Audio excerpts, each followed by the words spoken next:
The 19th century was an unforgiving time for families.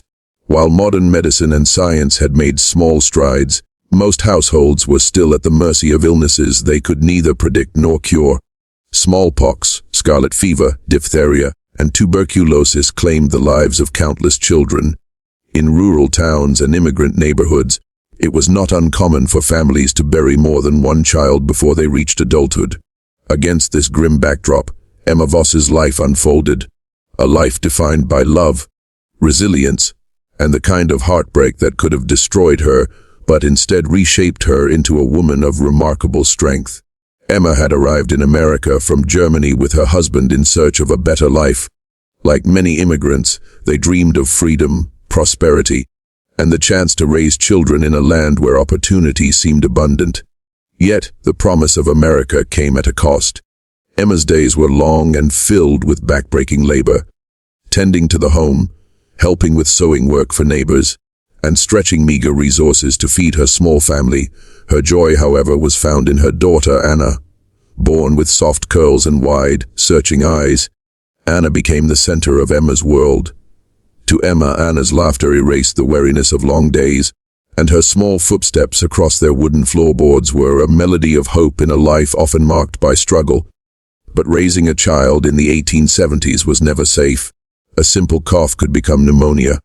A rash could turn into scarlet fever. A scratch could fester into an untreatable infection. Every fever brought with it a mother's dread, for too many had seen their children slip away in a matter of days. Emma lived with this constant awareness, and it shaped how fiercely she loved Anna. She cherished every smile, every question, every tender moment, knowing, even if she never said it aloud, that such joys could be stolen without warning. In 1872, that unspoken fear became a brutal reality. Anna fell ill. At first, it seemed like nothing more than a passing fever, the kind Emma had soothed with cool cloths and whispered lullabies before. But this time was different. The fever climbed higher, her little chest heaved with every breath, and her body grew weaker with each passing day. Emma and her husband tried every remedy they could afford, herbal tonics, poultices, and the prayers of neighbors who came to offer comfort. Yet, in those days, even the most attentive care was often no match for disease. Emma watched helplessly as the life faded from her daughter's eyes, her heart breaking with every moment that Anna's strength slipped further away. When Anna finally passed, Emma's grief was beyond words. She was not the first mother to bury a child, nor would she be the last, but for her, the loss was total. Her home felt hollow, the silence deafening, the tiny dress that hung behind the door, the toys neatly tucked into a corner, the small bed left unmade. These everyday objects became unbearable reminders of what was gone. Yet amid her devastation, Emma's love refused to let Anna vanish completely. She clung to the idea that her daughter's memory deserved to live on, even if her body could not. It was this love that led Emma to make a decision many in her community understood. Though outsiders might not, she commissioned a post-mortem portrait. At a time when photography was expensive and rare, many families never had the chance to capture their children's likenesses while alive. For Emma, this was not about morbid fascination. It was about preservation, about ensuring that Anna's face, her innocence, her very existence would not be erased by time. To Emma, the photograph would be proof that her daughter had lived, breathed, and been loved. It would be a mother's defiance against the cruelty of fate. This act reveals the depth of maternal love in an era when life was fragile. A mother's heart in the 19th century carried not only the weight of nurturing, but also the constant readiness to let go. Emma's love was both tender and unyielding. It was the force that kept her moving even when sorrow threatened to bury her alongside her child. In a society where grief was often borne quietly, Emma chose to transform her mourning into remembrance. She could not change what had happened, but she could ensure her daughter's presence endured in the only way she knew how. Her decision also reflected the broader struggles of mothers in that century. Women like Emma bore unimaginable burdens, hardship, loss, and the constant labor of survival, yet their devotion to their children gave them the courage to keep going. Emma's love for Anna was not diminished by death. Rather, it became the very fuel that carried her forward. She would light a candle beneath her daughter's photograph every morning, whispering words of love that no illness could silence. Neighbors who visited saw not just grief in her eyes, but also strength. Her home became a place where loss was acknowledged, not hidden, and where love was allowed to shine even through tragedy. A mother's love in a harsh century is not just Emma's story, it is the story of countless women who endured similar heartbreaks. It is a reminder that love, when tested by life's cruelest blows, can become a source of resilience.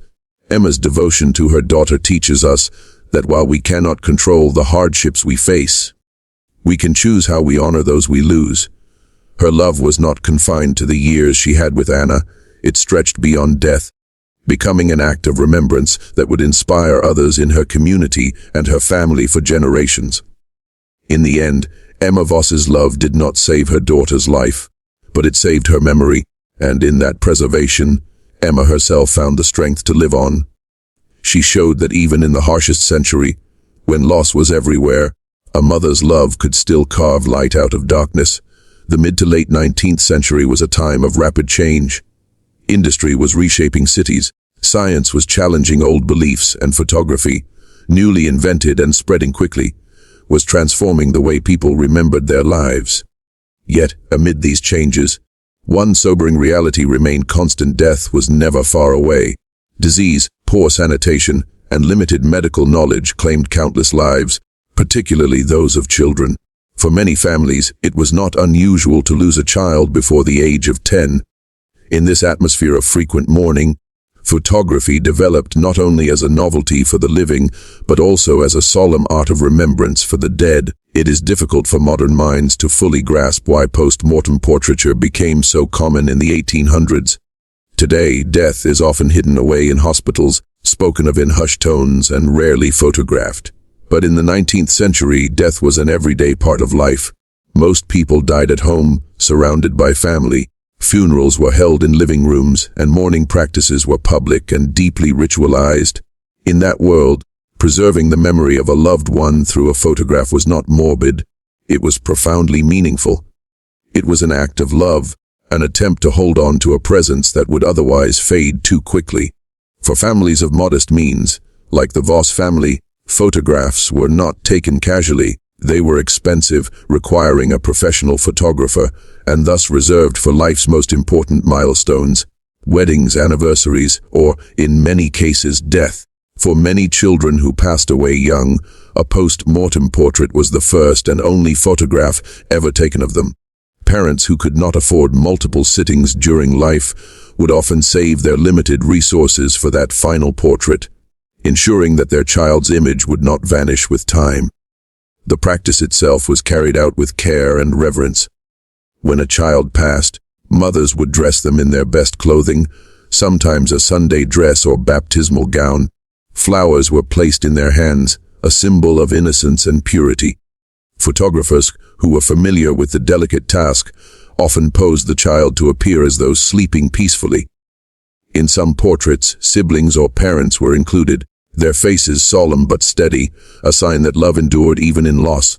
These images, when developed, were not hidden away in shame, but displayed in parlors, framed, and even sent to distant relatives as tokens of remembrance. It was within this cultural practice that Emma Voss found herself in 1872. When Anna passed, Emma's grief was sharpened by the thought that she had no likeness of her daughter to keep. There were no lively portraits capturing Anna's laughter or playful eyes. To let her memory exist only in fading recollections seemed unbearable. But Emma had heard of other mothers, neighbors, church friends, immigrant women like herself, who had preserved their children's faces through photographs. It was not a strange idea, it was, in fact, an act of devotion understood by many. The decision to commission a post-mortem portrait was not simple. Emma and her husband had to gather money they scarcely had. Photography in those days involved cumbersome equipment and skilled labor. The photographer had to travel to the home, prepare long exposure plates, and carefully arrange the scene. But Emma's determination was unshakable. She knew the cost would weigh on their household, yet no price was too high for the memory of her child. When the photographer arrived, his presence was not one of intrusion but of solemn duty. He understood, as many photographers of that era did, that his work was not merely technical but sacred. He helped Emma dress Anna in her finest dress, smoothing the folds of fabric and arranging flowers in her small hands. The room grew silent as he adjusted his equipment, the family holding their breath as though time itself had paused. When the shutter finally clicked, and the light etched Anna's likeness into the glass plate, Emma felt a strange mix of sorrow and relief. Though her daughter was gone, her face, her form, her very presence had been captured. When the developed photograph was delivered weeks later, Emma's hands trembled as she unwrapped it. There was Anna, her features calm, her body still, her innocence preserved. For Emma, this photograph was more than paper and ink. It was a lifeline. She placed it where sunlight could reach it during the day, and lit a candle before it at night. The portrait was not only a memory of loss, but a symbol of love strong enough to endure death itself. The rise of post-mortem photography was more than just a cultural trend. It was a coping mechanism for an era where death came too often and too early. It allowed parents like Emma to channel their grief into something tangible. In communities where oral histories could fade and memory was fragile, a photograph provided permanence. It gave families proof that their children had existed, that they were not merely names in a Bible or gravestones in a cemetery, but real, living beings who had been cherished. Critics, even in those times, sometimes misunderstood the practice, calling it an obsession with death.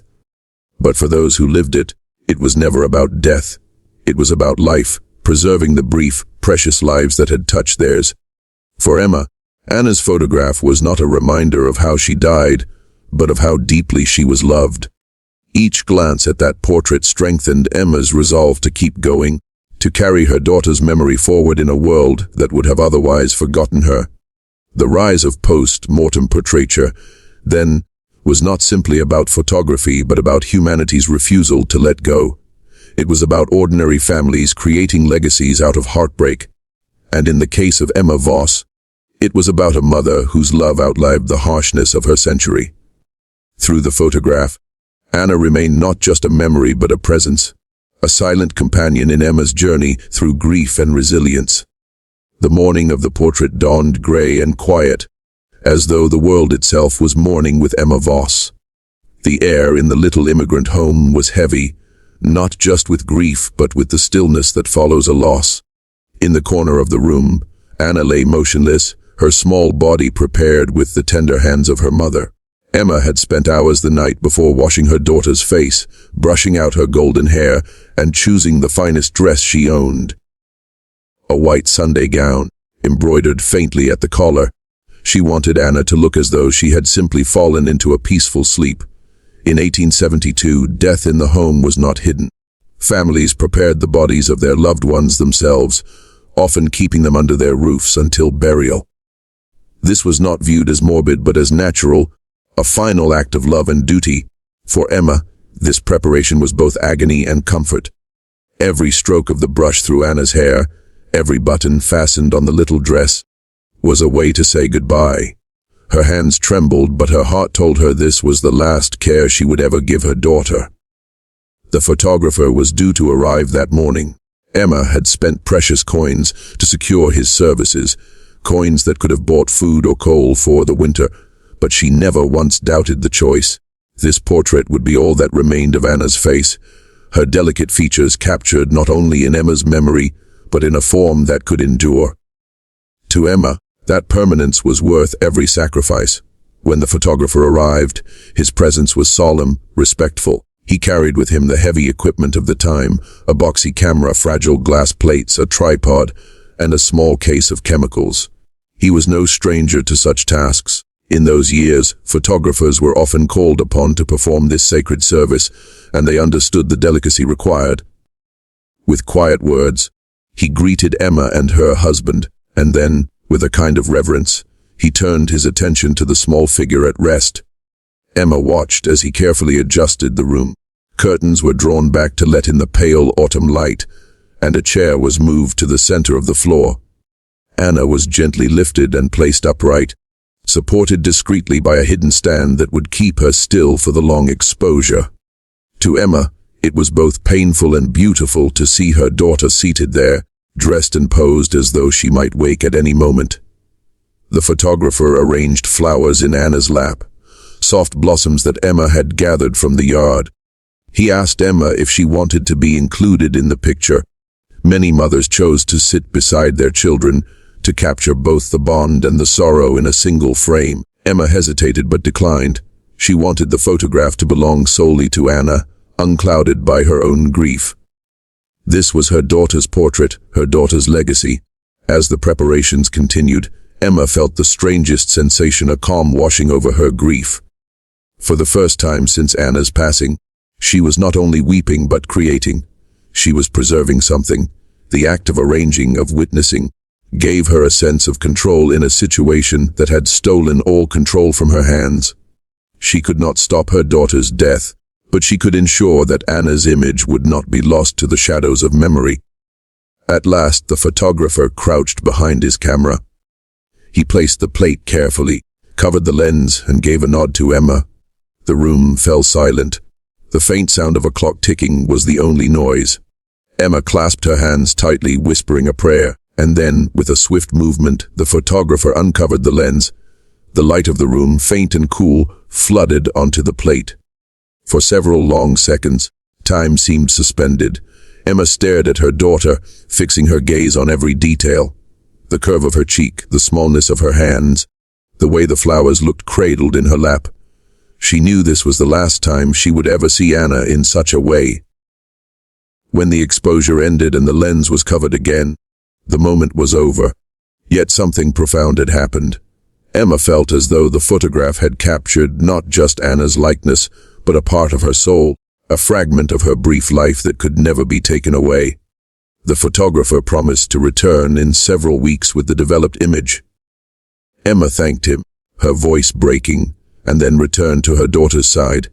That evening, after the photographer left, Emma lit a candle by Anna's bed and sat in silence. The room was emptying. Soon neighbors would arrive for prayers, and the burial would follow. But Emma clung to the thought of the photograph. The anticipation gave her a strange strength, as though she had bought herself a lifeline. She imagined holding the portrait, gazing into it on lonely nights, and showing it to future children or grandchildren so that Anna's face would live on. For Emma, that day of the portrait was not simply another day of mourning. It was a turning point. It was the day grief transformed into memory, and memory into legacy. Though she still faced an emptiness no photograph could ever fill, she had chosen to fight against the erasure of her child. She had turned her sorrow into something lasting, an act of devotion that would echo far beyond her lifetime. In the years to come, Emma would often tell neighbors about the portrait. Some whispered that she was obsessed, but others understood. For Emma, it was not obsession, it was love. The photograph was not just a reminder of death, it was proof of life, proof that Anna had been here, had smiled, had been loved fiercely. The day of the portrait, with all its sorrow and solemnity, became one of the most meaningful days of Emma's life. It was the day she ensured that her daughter would never be forgotten. Weeks passed after the photographer's visit, and Emma Voss carried her grief with a quiet strength. Each day was marked by small rituals, lighting a candle by the empty bed, folding and refolding the little dress Anna once wore, whispering prayers into the silence of her home. But in the back of her mind, she clung to one thought: the photograph. Somewhere, in the careful hands of the photographer, Anna's likeness was being developed, drawn out of light and shadow, prepared to return to the family as something lasting. When the day finally came, Emma received the image with trembling hands. The photographer had wrapped it carefully, and Emma opened it as though unwrapping a treasure. There, staring back at her, was Anna. Her little face looked peaceful, her hands folded around the flowers her mother had chosen. The softness of her hair, the faint curve of her lips, it was all there. Emma gasped, tears spilling from her eyes, not from fresh grief, but from an overwhelming sense of relief. Her daughter had not been erased. She had been preserved. The photograph was more than paper. It was proof. It was presence. It was the bridge between memory and permanence. Emma had feared that Anna's features would blur in her mind as the years passed. that her imagination would falter, her daughter's eyes becoming hazy recollections rather than vivid truth. Now, she no longer feared forgetting. She could look at this portrait and see Anna clearly, not as an idea, but as a person who had lived and had been loved. Emma framed the photograph with the little means she had. She placed it in the center of her home, a sacred space where it would catch the light during the day. Neighbors who came to visit noticed it immediately. At first, some were quiet, unsure how to respond. Death was common in their world, but not everyone understood the comfort such images could bring. Yet as they studied the portrait, many softened. They saw not morbidity but devotion. They saw in Emma's eyes a kind of peace that came from knowing her child had not disappeared into nothingness. The photograph quickly became more than a private comfort. It became a symbol in the community. Mothers who had lost children came to Emma, asking to see the portrait, to hold it in their hands. Some wept openly, wishing they too had captured such an image of their little ones. Others were inspired, vowing that if tragedy struck again, they would honor their children the same way. Emma began to realize that her decision, born of desperate love, had created something larger than herself. She had shown that remembrance was not weakness, that grief did not have to be hidden in the shadows. Over time, the photograph became the centerpiece of Emma's strength. When sorrow threatened to overwhelm her, she would sit before it, whispering prayers or simply staring into the familiar face. She began to speak to Anna as if she were still in the room, not in madness but in devotion. The photograph gave her permission to continue the relationship in a new form, to let love outlast death. Her husband, though quieter in his grief, admitted that the portrait eased his heart as well. "She is still with us," he would say softly, his eyes fixed on the frame. Emma also noticed the effect the photograph had on the children of neighbors who visited. They would ask questions. Who is she? Where did she go? And Emma would answer gently, explaining that Anna had lived, had been full of joy, and had gone to rest with God. The portrait became a teaching tool, reminding the young that life was fragile but also precious. It encouraged them to appreciate the moments they had, to see their own families as gifts not to be taken for granted. In this way, the photograph transcended its original purpose. What had begun as a mother's desperate attempt to preserve memory became a legacy that touched others. Emma came to understand that grief could either close a person off or open them to the suffering of others. She chose the latter. The portrait gave her a way to speak about loss openly, to comfort others who were afraid of forgetting. Through her willingness to share it, she transformed her private sorrow into communal healing. As years passed, Emma aged. Life continued. New children were born to neighbors, weddings took place, new graves were dug in the churchyard. Yet the photograph remained constant, a steady presence in Emma's home. Dust gathered on its frame, but Emma would carefully wipe it away, treating it always with reverence. Visitors came and went, and each time they did, they saw the image of Anna, a child who had lived briefly but whose memory endured. By the time Emma's grandchildren were old enough to ask about the portrait, Anna's story had become family lore. Emma would gather them near and tell them about their aunt, who had passed before they were born. She would describe her laughter, her gentle spirit, and how much she had meant to their family. The photograph gave the children a face to connect to the story, grounding it in reality. Anna was not just a name in the family Bible or a headstone in the cemetery. She was a person, real and present, whose existence mattered. In this way, the portrait became more than remembrance, it became a legacy. Emma's act of love had ensured that Anna would not be forgotten, not by her family, not by her community, not by the generations that followed. The photograph outlasted Emma herself, carried forward by her descendants as a symbol of resilience, devotion, and the eternal bond between mother and child. The true power of the portrait lay not in its image alone, but in what it represented, that love, even when faced with death, can create something lasting. Emma had refused to let her daughter vanish into silence. Instead, she had transformed grief into memory, memory into story, and story into legacy. And in doing so, she gave not only herself, but countless others the courage to remember, to speak, and to honor those they had lost. As months turned into years after Anna's passing, the portrait of Emma's daughter remained at the heart of the Voss household. Every morning, Emma rose before sunrise, lit a small candle, and placed it beneath the framed photograph. It was the first thing she looked at each day and the last before she went to sleep. For Emma, this ritual was not a mere habit. It was a continuation of her bond with Anna.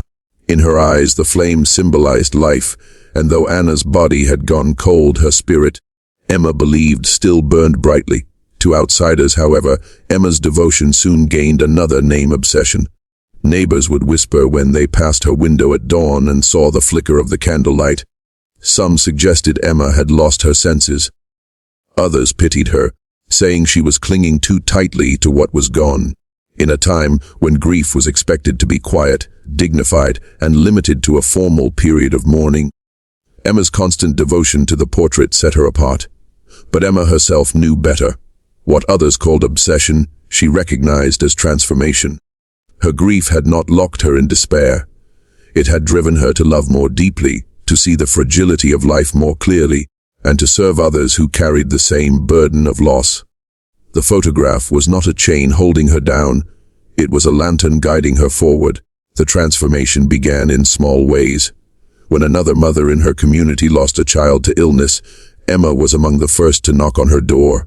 She sat beside her, listened without judgment, and, when the woman wept about the fear of forgetting her little boy's face, Emma quietly brought forth Anna's portrait. "This is why I had it made," she explained softly, "so she would not be lost to me." The grieving mother gazed at the image, her tears slowing, and whispered, "I wish I had thought to do the same." Word spread that Emma carried not only her own grief, but the ability to ease others. She began helping neighbors understand the value of remembrance, urging them not to hide their sorrow, but to honor it. She showed them that grief could become something constructive, a bridge to love, a wellspring of compassion. Where others saw her devotion as excessive, those who suffered losses of their own saw in Emma a source of strength. Soon, Emma began accompanying other families when they arranged portraits of their deceased loved ones. She would help dress the children, place flowers in their hands, and comfort the parents through the difficult day. It was never easy, but Emma saw it as a calling. "If Anna's picture has given me peace," she said to one grieving father, "perhaps your child's will do the same for you." Slowly, she became known in her community not as a woman obsessed with the past, but as a woman dedicated to helping others endure their present. Her devotion also transformed the way her family lived. Emma's husband, at first reserved in his grief, began to lean into the comfort the portrait provided. When life's hardships weighed heavily, poor harvests, illness, the relentless demands of immigrant life, he would sometimes pause before the photograph and murmur, "She is still with us." The portrait had become a quiet anchor, grounding the Voss family in love and resilience. Emma's children, born after Anna's passing, grew up with the portrait as part of daily life. At first, they did not fully understand why their mother kept a candle burning by the frame, or why she spoke to the picture as though it could hear. But as they grew older, Emma explained. She told them of their sister, her laughter, her kindness, the joy she had brought in her short years. She taught them that grief was not something to fear, but a sign of love's depth. Her children learned that remembering the dead did not mean abandoning the living. In fact, it meant embracing life more fully. This outlook began to influence those around them as well. In a society where death was often treated with stoic silence, Emma encouraged open conversations about loss. She invited neighbors to share stories of their loved ones during gatherings. She reminded them that speaking the names of the departed was not reopening wounds but keeping bonds alive. In this way, what had begun as a private devotion transformed into a cultural shift within her circle. Grief, once hidden, became acknowledged, and remembrance, once whispered, became celebrated. Emma herself grew stronger through this transformation. Where once she had been weighed down by sorrow, she now carried it with grace. The photograph no longer represented only death. It represented love, endurance, and the ability to turn pain into purpose. She no longer sat weeping before it every night. Instead, she sat with quiet strength, thanking God for the years she had been given with Anna, and for the chance to help others through their own storms. Some still whispered that Emma was obsessed, that she lingered too much in the past. But to those who truly knew her, she was not trapped in grief. She was leading others out of it. She had shown that obsession, when rooted in love, could be transformed into service. What was once viewed as fixation became a mission, a way of living that gave hope to many who would otherwise have been swallowed by despair. By the end of her life, Emma's legacy was not simply the portrait of her daughter, but the countless families she had touched. Generations remembered her as the woman who taught them that remembrance was not weakness but strength. The flame she had lit for Anna each morning became a symbol of resilience, a daily reminder that love could outlast even death. Thus, what began as grief, what some called obsession, became something far greater. Emma had transformed loss into legacy, sorrow into service, and memory into a movement of compassion. Her story revealed a timeless truth: when love refuses to die with the body, it becomes a force that can heal not only one heart but many. By the time Emma Voss reached the later years of her life, the portrait of Anna had already outlived the whispers, the pity, and the doubts of neighbors. It had become something more than a photograph. It was a teacher, a reminder, and ultimately, a legacy that carried lessons far beyond Emma's own grief. What had begun as a desperate attempt to preserve her daughter's memory had become a symbol of enduring love, one that shaped not only her family, but the generations that followed. For Emma's children, the portrait was their first introduction to the sister they had never met. Each child grew up with the image of Anna framed in the center of their home, bathed in candlelight at dawn and dusk. Emma told them stories of Anna's laughter, her curiosity, the way she had filled their modest home with joy.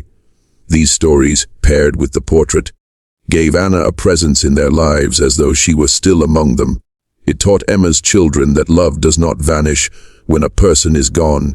It remains, shaping the living in quiet but powerful ways.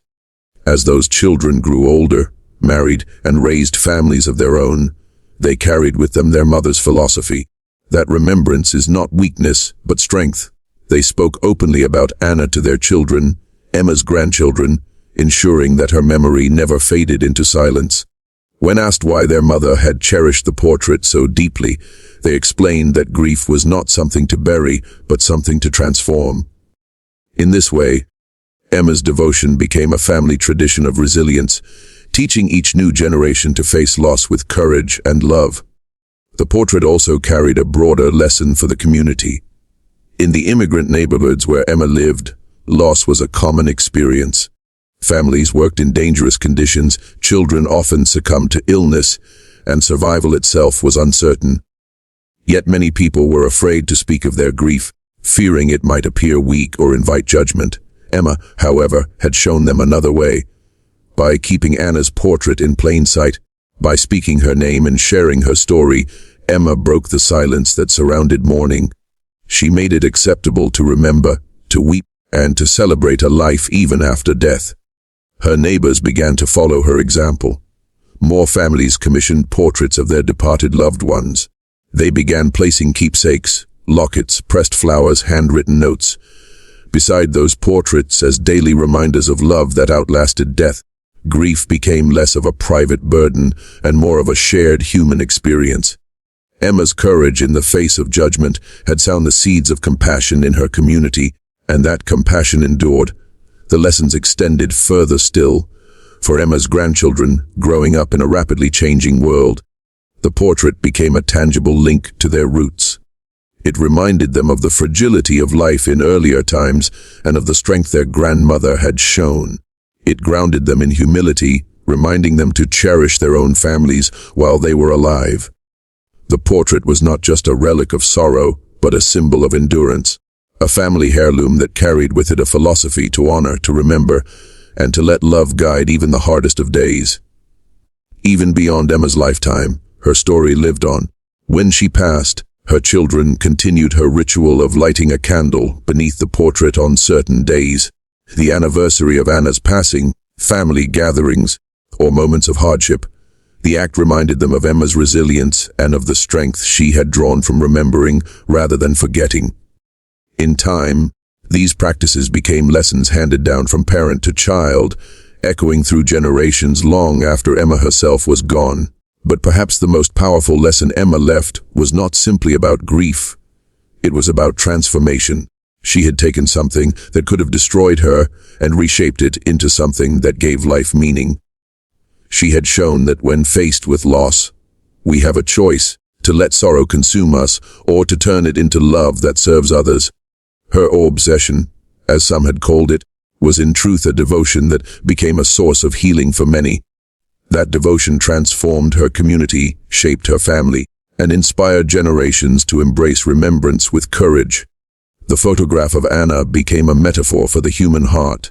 Just as the image captured in light could not be erased by time, love, too, could not be erased by death. Emma's descendants often reflected on this truth. They learned to treasure the fleeting moments of life, to preserve memories, and to live in ways that would leave legacies of their own. In Emma's story, they found the courage to face their own hardships, not with despair but with resilience and hope. Even for those outside her family, Emma's lessons resonate. In every generation, people face loss, illness, tragedy, and death remain unchanging realities of the human experience. Yet Emma's example reminds us that loss does not have to end in emptiness. Through remembrance, storytelling, and love, we can carry those we lose with us, allowing their presence to shape the future rather than fade into the past. The lessons of Emma Voss, then, are timeless. They remind us to cherish the present, to preserve the memory of those we love, and to transform grief into compassion. They show us that remembrance is not a prison but a path, one that can guide us toward healing and connection. As the years passed, Anna's portrait hung in new homes, carried from one generation to the next. The frame aged, the paper grew fragile, but the meaning remained. Each time a child or grandchild paused before it, they were reminded of Emma's devotion and of the truth she had lived, that love, once given, never dies. Thus, Emma's story is not only the tale of one grieving mother in 1872, but a lesson for us all. Her act of remembrance, her willingness to transform sorrow into legacy, shows that even in the harshest times, love can outlast despair. And through her example, generations learned, and continue to learn, that in remembering, we find the strength to keep living,